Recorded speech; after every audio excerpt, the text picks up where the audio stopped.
अस्सलामुअलैकुम। AB news के साथ मैं हूं तुराब नकवी। वज़ीर आज़म शहबाज शरीफ और सऊदी वली अहद शहजादा मोहम्मद बिन सलमान ने दो तरफ़ा ताल्लुकात में बड़ी तब्दीली लाने के लिए मुश्तरका अज़म का इआदा किया। वज़ीर आज़म शहबाज शरीफ के रियाज में मुनक़िदा वन वाटर सरबराही इजलास के मौके पर सऊदी वली अहद शहजादा मोहम्मद बिन सलमान से मुलाकात हुई है। सऊदी वली अहद ने कहा कि यह हकीकी मोहब्बत और बामी एहतराम का सबूत है जो दोनों ममालिक के अवाम को जोड़ता है। दोनों रहनुमाओं का इस बात पर इत्तफाक हुआ कि पाकिस्तान और सऊदीया के लिए अपने इक़्तिसादी, तजारती और सरमायाकारी के ताल्लुकात को मज़ीद फ़रोग़ देना इंतहाई ज़रूरी है। सऊदी वली अहद ने इस बात पर जोर दिया कि पाकिस्तान और सऊदी अरब के माबैन तावन का फ़रोग़ पाकिस्तान की माशी तरक्की और खुशहाली के लिए कलीदी अहमियत रखता है। वज़ीर आज़म ने वली अहद को जल्द अज जल्द पाकिस्तान का दौरा करने की अपनी दावत का इआदा किया। वज़ीर आज़म शहबाज शरीफ ने रियाज में वन वाटर समिट से खिताब में कहा है, पाकिस्तान मौसमियाती तब्दीली से सबसे ज़्यादा मुतासर हुआ।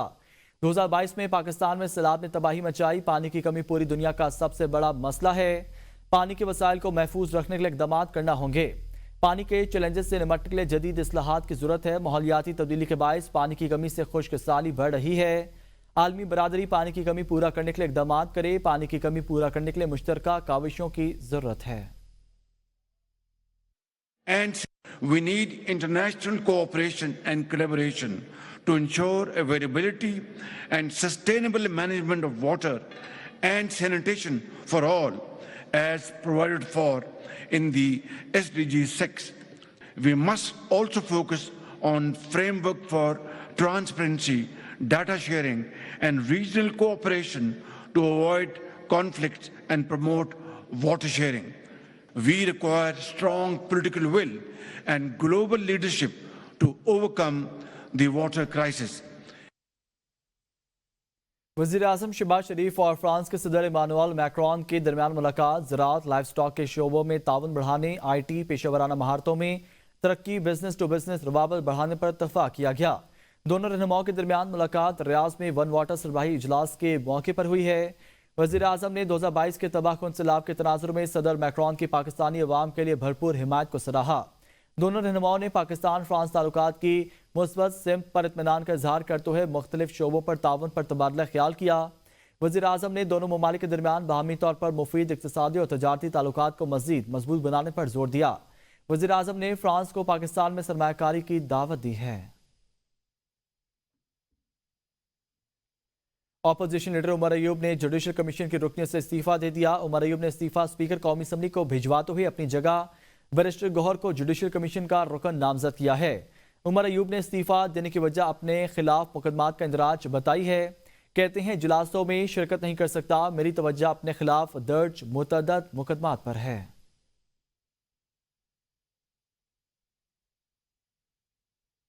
पंजाब और पाकिस्तान से सियासी गंद का सफाया करेंगे। वज़ीर आला पंजाब मरीम नवाज कहती हैं, पुरतशद्दुद मुजाहिरीन का मास्टरमाइंड अडियाला जेल में है। अडियाला जेल में पड़ा शख्स कह रहा है कि जेल नहीं काट सकता। PTI की हर कॉल नाकाम होती है, इनके लिए कोई निकलता ही नहीं और इल्ज़ाम हम पर लगाते हैं। जख्मी सिक्योरिटी एहलकारों को देखकर दिल रंजीदा हो गया। पुलिस वालों को कील लगे डंडे उनके सरों में मारे गए। लाशों पर सियासत करने वालों ने कहा, हमारे 1000 कारकुन शहीद हुए, 1000 से 500 और अब 12 लाशों पर आ गए। 12 अफराद मारे गए हैं या एक बंदा भी मारा गया तो जिम्मेदार बानी PTI हैं। मरीम नवाज ने कहा, फितने और फसाद से शहरियों की हिफाजत करना मेरी जिम्मेदारी है। बार बार कॉल दी गई कि निकलो, घेराव करो, जला दो, तोड़ दो, मार दो, लेकिन उनको हर बार अपने मुंह की खानी पड़ी। एक SP साहब जो थे, तो मैंने उनको पूछा, SP साहब क्या हुआ आपको? तो कहने लगे कि इन्होंने कीलों वाले डंडे से उन्होंने मेरे सर पे, उस मॉब ने अटैक किया और मेरे स्कल फ्रैक्चर हो गई है, उनकी सर्जरी हुई थी। मास्टरमाइंड जो अडियाला जेल में बैठा, उससे जेल नहीं काटी जा रही। 2014 से लेकर आज तक इनका एक भी धरना मुझे दिखा दें जो पीसफुल हो। ये कौन सी इनकी लाशें जिनको किसी ने देखा ही नहीं। और कहने लगे कि 1000 बंदा हमारा मार दिया है हुकूमत ने, उसके बाद 1000 से 500 पे आ गए, फिर 270 पे आ गए और अब सुना है कि 12 का फिगर कह रहे हैं कि हमारे 12 लोग मर गए। अगर एक इंसान की भी जान गई है, चाहे वो पुलिस वाला हो या रेंजर हो, या अगर किसी प्रोटेस्टर की जान गई है, तो उसका जिम्मेदार अडियाला जेल में बैठा इमरान। बुशरा बीबी की तारीफ करते हुए बानी पीटीआई की बहन अलीमा खान ने कहा कि बुशरा बीबी ने लोगों को लीड किया, सबको साथ लेकर गईं। बाकी क़यादत को भी कंटेनर पर होना चाहिए था। सवाल ये पूछा जाना चाहिए कि गोली क्यों चली। अलीमा खान ने कहा यह सवाल इनको बड़ी दूर तक लेकर जाएगा, इसकी माफ़ी नहीं होगी। उन्होंने बिल्कुल कंटेनर पे थी और उन्होंने लीड किया है, उन्होंने बिल्कुल लीड किया है और उन्होंने सबको साथ लेकर गए हैं। लेकिन बाकी क़यादत को भी डेफिनेटली कंटेनर पे मौजूद होना चाहिए था। आप पहले ये सवाल पूछें सिर्फ, क़यादत से नहीं, गोली क्यों चली, आखिरी सवाल नहीं है। ये सवाल इन लोगों को बड़ी दूर तक लेकर जाएगा और इसकी माफी नहीं होनी चाहिए जिन्होंने गोली चलवाई। हुकूमत ने पाकिस्तान इलेक्ट्रॉनिक क्राइम एक्ट तरमीमी बिल का इब्तदाई मुसवदा तैयार कर लिया। पीका एक्ट तरमीमी बिल के मुजवजा मुसवदे के मुताबिक फेक न्यूज़ देने वाले को 5 साल कैद या 10 लाख रुपए जुर्माना या दोनों सजाएं एक साथ दी जा सकेंगी। ये तरमीमी बिल वजारत इंफॉर्मेशन टेक्नोलॉजी की जानिब से मुरतब किया गया। तरमीमी बिल के मुसवदे के मुताबिक डिजिटल राइट्स प्रोटेक्शन अथॉरिटी कायम की जाएगी। अथॉरिटी का एक चेयरमैन और 6 अरकान होंगे, जबकि अथॉरिटी के फैसले के खिलाफ ट्रिब्यूनल से रुजू किया जा सकेगा। डिजिटल राइट्स प्रोटेक्शन अथॉरिटी को सोशल मीडिया से मवाद ब्लॉक करने या हटाने का इख्तियार होगा और अथॉरिटी कानून नाफिज करने वाले इदारों या किसी शख्स के खिलाफ मवाद हटाने के अहकाम जारी कर सकती है, जबकि कानून नाफिज करने वाले इदारों समेत दीगर इदारों या किसी शख्स के खिलाफ खबर देने और दहशत फैलाने वाले मवाद हटा दिया जाएगा। अथॉरिटी के पास रियासत और रियासती इदारों के खिलाफ नफरत फैलाने से मुतल्लिक मवाद को भी हटाने का इख्तियार हासिल होगा। तरमीमी बिल के तहत किसी शख्स को डराने, झूठा इल्जाम लगाने और पोर्नोग्राफी से मुतल्लिक मवाद को भी हटाया जा सकेगा। वफाकी वज़ीर दाखिला मोहसिन नकवी की ज़िले सदारत नेशनल एक्शन प्लान की कोऑर्डिनेशन कमेटी का अहम इजलास हुआ। इजलास में टेक्ना, नेक्टा और सूबों के माबैन कोऑर्डिनेशन बेहतर बनाने का फैसला किया गया। इजलास में फैसला किया गया पीटीए के ताउन से दहशतगर्द ग्रुपों के अकाउंट को ब्लॉक किया जाएगा। गैर कानूनी सिम्स की रोकथाम के लिए सूबे जामिया हिकमत अमली के तहत इकदाम उठाएंगे। आइंदा इजलास में पीटीए समेत तमाम मुतल्लिका इदारों के आला हुकाम को मौसर मैकेनिज्म पेश करने की हिदायत की गई। वज़ीर दाखिला मोहसिन नकवी ने 7 रोज में कानून नाफिज करने वाले तमाम इदारों को ज़रूरियात से मुतल्लिक रिपोर्ट वजारत दाखिला को भिजवाने की हिदायत की। वज़ीर दाखिला मोहसिन नकवी की चीनी शहरियों की हिफाजत के लिए फुल प्रूफ सिक्योरिटी प्लान पर मनोअन अमल दरामद की हिदायत की गई। हमारे सूबे के हालात गलत पॉलिसियों की वजह से खराब हैं। वज़ीर आला KP अली में गिंडापुर का तकरीब से खिताब, कहते हैं कि अफगानिस्तान के साथ तवील बॉर्डर है, वो इक़दामात नहीं किए जो करने चाहिए थे। हमारा ईमान है कि हमने हार नहीं मानी। हुकूमत निजी सेक्टर के बगैर आगे नहीं बढ़ सकती। हालात हमारे सूबे के खराब हैं हमारी गलत पॉलिसियों की वजह से, क्योंकि हमारे साथ एक बहुत लंबा बॉर्डर है और बहुत लंबे बॉर्डर के ऊपर वो इक़दाम नहीं किए गए जो करने चाहिए थे और उसकी वजह से जो लॉ एंड ऑर्डर के मसाइल बने हैं। तो मेरे ख्याल में हमारा सूबा जोग्राफिकली उन हालात का शिकार हुआ, लेकिन हमारी आवाम ने अपनी कुर्बानियाँ देकर और मुकाबला करके पूरे पाकिस्तान में अमन कायम करने के लिए अपनी जानों के नजराने पेश किए। हमारा एक ईमान है ला इलाहा इल्लल्लाह। उसका मतलब क्या है? उसका मतलब ये है कि हमने हार नहीं माननी, हमने मजबूत रहना है, हमने परेशान भी नहीं होना। साहबजादा हमें रजा कहते हैं रियासती जबर के खिलाफ एहतजाजन इस्तीफा दिया, बानी को मुलाकात में बताऊंगा। बानी PTI ने पैगाम पहुंचाया कि आपने इस्तीफा नहीं देना। मेरी राय थी कि पंजाब में एक दिन पहले एहतजाज करना चाहिए। पंजाब में हमारे MNAs और MPs पर जबर किया जा रहा है। पंजाब में मोटरवे को बंद कर दिया गया। पाकिस्तान की 77 साल सियासी तारीख में ऐसा कभी नहीं हुआ।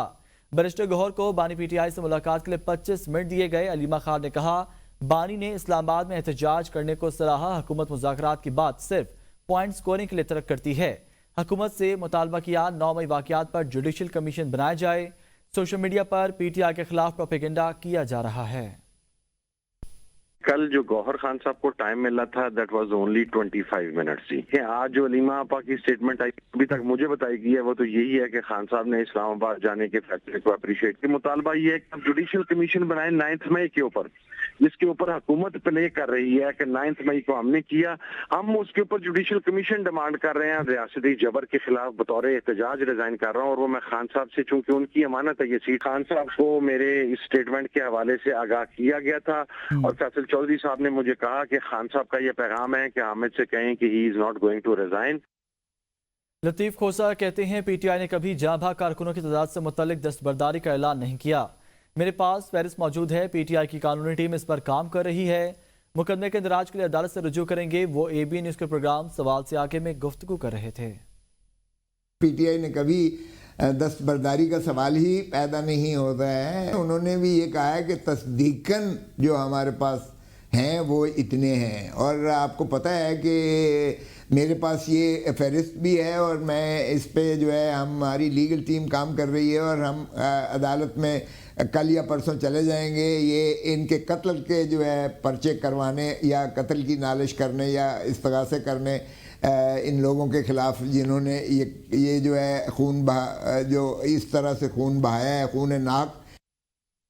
तोशाखाना 2 केस में बानी पीटीआई और उनकी अहलिया बुशरा बीबी पर फर्द जुर्म आयद ना हो सकी। तोशाखाना 2 केस की समाअत अडयाला जेल रावलपिंडी में हुई। स्पेशल जज सेंट्रल शाहरुख अर्जुमन ने समाअत अडयाला जेल में की। बुशरा बीबी आज भी अदालत में पेश ना हुई। वकील सफाई ने अदालत को बताया कि बुशरा बीबी नए दर्ज होने वाले मुकदमात पर जमानत हासिल करने पेशावर हाईकोर्ट गई हैं।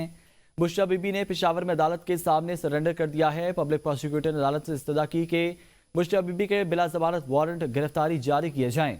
केस की समाअत 5 दिसंबर तक मुलतवी कर दी गई।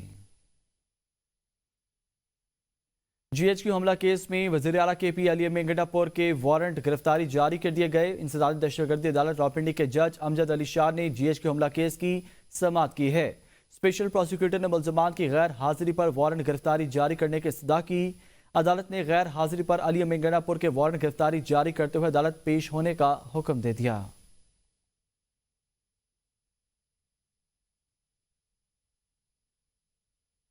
मर्दान इंसदादी दहशतगर्दी अदालत ने 9 मई केस के हवाले से फैसला सुना दिया। अदालत ने 9 मई केस में नामजद 254 अफराद को केस से डिस्चार्ज कर दिया, जबकि 69 अफराद के खिलाफ केस को आगे बढ़ाए जाने का फैसला किया गया। डिस्चार्ज होने वालों में MNA आतिफ खान, MPA तारिक अरियानी शामिल हैं। 254 PTI वर्कर्स को अदम सबूत की बिना पर बरी कर दिया गया है। सुप्रीम कोर्ट आईनी बेंच ने लापता अफराद केस में अटॉर्नी जनरल, वजारत दाखिला और दीगर फ़िरक़ान को नोटिस जारी कर दिया। अदालत ने लापता अफराद पर तमाम मुतल्लिका अदालों से रिपोर्ट तलब कर ली है। जस्टिस जमाल मंदुखेल ने रिमार्क्स दिए, लोगों की जिंदगियां हैं, हज़ारों लोग लापता हैं। इस मसले का हल पार्लियामेंट ने करना है। लापता अफराद का मसला बयानबाजी से हल नहीं होगा। जस्टिस मोहम्मद अली मजहर ने कहा, लापता अफराद कमीशन ने अब तक कितनी रिकवरियां की हैं। जस्टिस मंदुखेल ने एडवोकेट लतीफ खोसा को सियासी बात करने से रोक दिया। जस्टिस नईम अख्तर अफगान ने कहा, लापता अफराद के नाम पर आज़ादी की जंग भी चल रही है। जस्टिस अमीनुद्दीन खान ने कहा, हम लापता अफराद केस में हल की तरफ जाना चाहते हैं। जस्टिस जमाल मंदुखेल का कहना था कि लापता अफराद का हल ये है, स्टेक होल्डर्स सर जोड़कर बैठे। आईनी बेंच ने लापता अफराद केस की समाअत आइंदा हफ्ते तक मुलतवी कर दी। खबर शामिल करें, साबिक डीजी नैब शहजाद सलीम के खिलाफ मिसकंडक्ट पर नैब में इंक्वायरी शुरू होने का इंकशाफ। चेयरमैन नैब की जानिब से साबिक डीजी नैब शहजाद सलीम को चार्जशीट जारी कर दी गई। साबिक डीजी नैब शहजाद सलीम ने नैब चार्जशीट को इस्लामाबाद हाई कोर्ट में चैलेंज कर दिया। इस्लामाबाद हाई कोर्ट ने नैब को साबिक डीजी शहजाद सलीम के खिलाफ कोई भी तादीबी कार्रवाई करने से रोक दिया। इस्लामाबाद हाई कोर्ट ने हुक्म दिया कि पिटीशन के फैसले तक नैब शहजाद सलीम के खिलाफ कोई तादीबी कार्रवाई ना करे। इस्लामाबाद हाई कोर्ट ने जवाब के लिए नैब को 16 दिसंबर के लिए नोटिस जारी कर दिया है।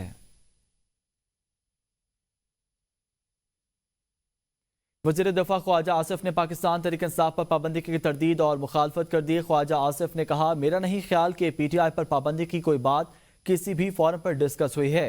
जो लोग भी इनको डी चौक लेकर आए हैं वो इनके दोस्त नहीं, दुश्मन हैं। अब तो PTI के अंदर से आवाज़ें उठ रही हैं, जो भी हुआ गलत हुआ। बुशरा बीबी की सियासी एंट्री पेट पर बहुत सवाड़ा सवालिया निशान PTI खुद उठा रही है। मेरा नहीं ख्याल कि इस माहौल में मुज़ाकरात की कोई गुंजाइश रह गई है। आज भी कहता हूं, PTI की आधी से ज्यादा लीडरशिप कॉम्प्रोमाइज्ड है। अली मेंगडापुर भी कॉम्प्रोमाइज्ड है।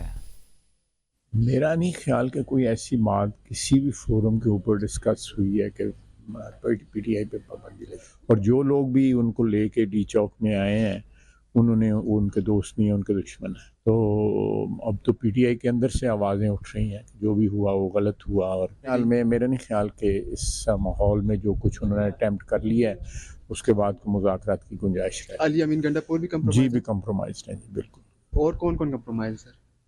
आप बीबी को भी चेक कर लें मेरा ख्याल। बानी पीटीआई का ट्विटर अकाउंट मुनज़्ज़म प्रोपेगेंडे के लिए इस्तेमाल किया जा रहा है। वो खुद ट्विटर हैंडल नहीं चला रहे। सेनेटर फैसल वावडा का एक्स पर पैगाम, कहते हैं ये वही प्रोपेगेंडा कैंपेन है जिसका मैं जिक्र कर रहा हूँ। बीबी इस के हवारी और कासिम सूरी जैसे लोग जिन्होंने बानी को पागल करार देने से मारने तक की साजिश कर रखी है, ये सब मिलकर बानी पीटीआई को इस दलदल में ले जा रहे हैं जहां से उनकी वापसी ना हो। गुज़िश्ता रोज एस्टैब्लिशमेंट के खिलाफ जानबूझकर एक घटिया ट्वीट आग लगाने के लिए लिखी गई, जो बानी ने नहीं बल्कि बाहर बैठे साजिशों ने लिखी। बानी पीटीआई ने अंदाजा लगाते हुए एक अच्छा और मुस्बत फैसला किया कि हुकूमत से बातचीत की जाए, सड़कों के बजाय समझौते का रुख किया जाए। बानी के ट्विटर को वक्ती तौर पर नजरअंदाज करें वरना नुकसान इससे ज्यादा होगा। तरीके इंतशार गोली चलाने का झूठा बयानिया बना रही है। ये एक भी वीडियो ले आए जिसमें सीधी गोलियां चलाई गईं। वज़ीर इत्तलात अताउल्लाह तड़ कहते हैं कि पीटीआई लाशों पर झूठ फैला रही है। लतीफ खोसा ने कहा कि उनके घर पर कई लाशें मौजूद हैं। बैरिस्टर गौहर ने कहा कि सब गलत है। 12 लाशें हैं। ये लाशें टिकटॉक, फेसबुक, एक्स, व्हाट्सएप पर मिलेंगी।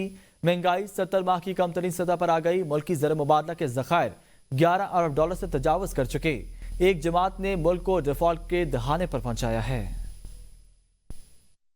मैं पिछले एक हफ्ते से कह रहा हूं कि तरीके इंतशार वालों, एक वीडियो ले आओ जिसमें सिक्योरिटी एजेंसीज, जिसमें कोई लॉ इन्फोर्समेंट एजेंसीज का एहलकार, पुलिस, रेंजर्स का, फौज का कोई भी एहलकार स्टेज फायरिंग कर रहा है प्रोटेस्टर्स के ऊपर, एक वीडियो। लतीफ खोसा साहब कहते हैं कि उनके घर पे तकरीबन 100-150 लाशें जो है मौजूद हैं। बैरिस्टर गौहर साहब जो चेयरमैन पीटीआई हैं, उन्होंने कहा जी सब बयानियां गलत है, 12 लाशें थी। तो ये इस तरह की लाशें हैं जो टिकटॉक के ऊपर मौजूद हैं। ये लाशें आपको मिलेंगी टिकटॉक पे, ये लाशें मिलेंगी फेसबुक पे, ये लाशें आपको मिलेंगी एक्स के ऊपर, ये लाशें आपको मिलेंगी तमाम सोशल मीडिया, व्हाट्सएप पे बहुत सारी लाशें हैं। महंगाई जो है वो 78 माह में कम तरीन सतह के ऊपर आई है। ये याद दहानी जरूरी है कि ये बिल्कुल डिफॉल्ट के दहाने से हम इस मकाम पे पहुंचे हैं। खैबर पख्तूनख्वा के मशीर इत्तलात बैरिस्टर सैफ ने कहा है कि इत्तलात हैं जाली हुकूमत गिरफ्तार कारकुनों से अहल खाना की मुलाकात नहीं करा रही, जिससे घर वालों में शदीद इज़्तिराब पाया जाता है। जाली हुकूमत जल्द मुलाकात का बंदोबस्त करें ताकि अहल खाना को तसल्ली हो कि उनके प्यारे जिंदा हैं। कभी एक थाने और कभी दूसरे थाने के चक्कर लगाते हैं। बैरिस्टर सैफ ने कहा कि घर वालों को बताया जाए कि उनके प्यारे थाने में हैं या अस्पतालों में। जाली हुकूमत बताए मुलाकातें क्यों नहीं करा रहे। वज़ीर आला ने पार्टी वकला को हिदायत की है कि गिरफ्तार कारकुनों की अहल खाना से मुलाकात को यकीनी बनाने के लिए कानूनी मामलात फराहम करें। वज़ीर इत्तलात पंजाब अज़मा बुखारी ने अपने एक बयान में कहा है कि बानी पीटीआई और बुशरा बीबी की 26 नवंबर की नाकाम बगावत के तमाम सबूत सामने आ गए। एहतजाज में शरीक अफराद तरबियत याफ्ता और तकरीबकारी के माहिर थे। लाशों की सियासत करने वाले अब तक दर्जन भर बयान तब्दील कर चुके हैं। अज़मा बुखारी का कहना है कि IG इस्लामाबाद, सेक्रेटरी दाखिला और DPO अटक की प्रेस कॉन्फ्रेंस नाकाबिले तरदीद शवाहिद हैं। सिक्योरिटी फोर्सेस पर हमलों के लिए गैर मुल्कियों को एहतजाज में लाया गया। गिरफ्तार अफराद की अक्सरियत का पाकिस्तान में कोई रिकॉर्ड ही नहीं है। KP हुकूमत के पास दहशतगर्दों से लड़ने के लिए असलहा नहीं, लेकिन फेडरेशन पर चढ़ाई के लिए जदीद असला है। फितना पार्टी का सोशल मीडिया ही उसके लिए वबाल जान बन चुका। अब वक्त आ गया है पाकिस्तान में सोशल मीडिया को हर सतह पर रेगुलाइज किया जाए। जिन्होंने इनकलाब लाना था अब वो एक दूसरे पर टाउट और जासूस के इल्जामात लगा रहे हैं। न्यूज़ स्टूडियो से फिलहाल इतना ही।